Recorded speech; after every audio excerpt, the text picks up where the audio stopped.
So all of us have probably heard that old-timers hot rod phrase, you need some back pressure to make power, or if you don't have back pressure, you're not going to make any torque and your motor's going to suck. Well, that stuff's completely wrong, and I'm going to explain why. So why is back pressure good or bad for your engine? Well, actually, back pressure is always bad, very bad. The reason why is your engine is actually an air pump, and a lot of why it makes power is something called volumetric efficiency. So what it needs is the least amount of restriction on the backside to help move the most volume of gas through the engine. So if you do have a exhaust system with a lot of back pressure, it acts like a cork and it hurts the engine's pumping efficiency. The reason why old-timers have said things like you need some back pressure to make power and torque in the past was, well, if you have like a really huge, way oversized exhaust, you lose your gas column inertia. What that is you need velocity through the system to get good scavenging, especially on the overlap period of a four-stroke engine.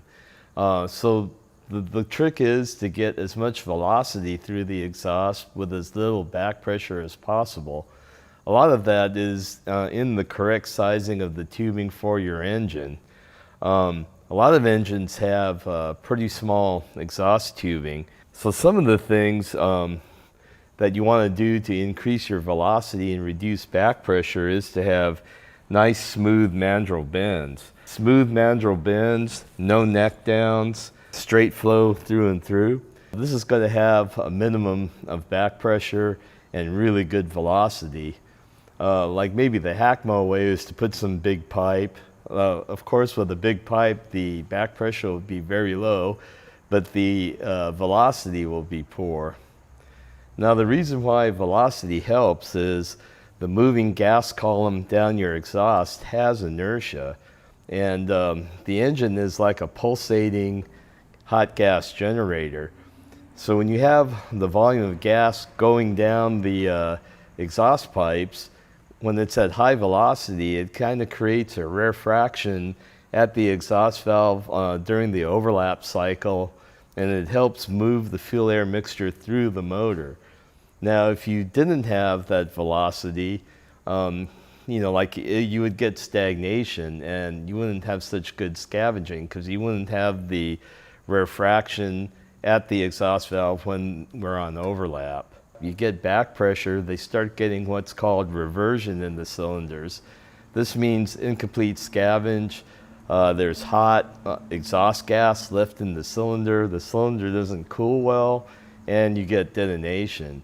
Any motor that's built to run at high RPM that has a big cam with a lot of overlap, back pressure is really bad in that case. So to sum it all up, back pressure is never your friend, it's always the enemy. Velocity is good. You want to have the highest velocity with the lowest back pressure. To get good velocity, you have to have nice smooth mandrel bends that don't crush down. You want to try to reduce super tight unnecessary bends, and you want to have appropriate tubing size. Remember those rules, and don't listen to those old farts that are telling you, hey son, the exhaust is never going to work because you need some back pressure, it isn't going to make any torque or no power. Remember what I said.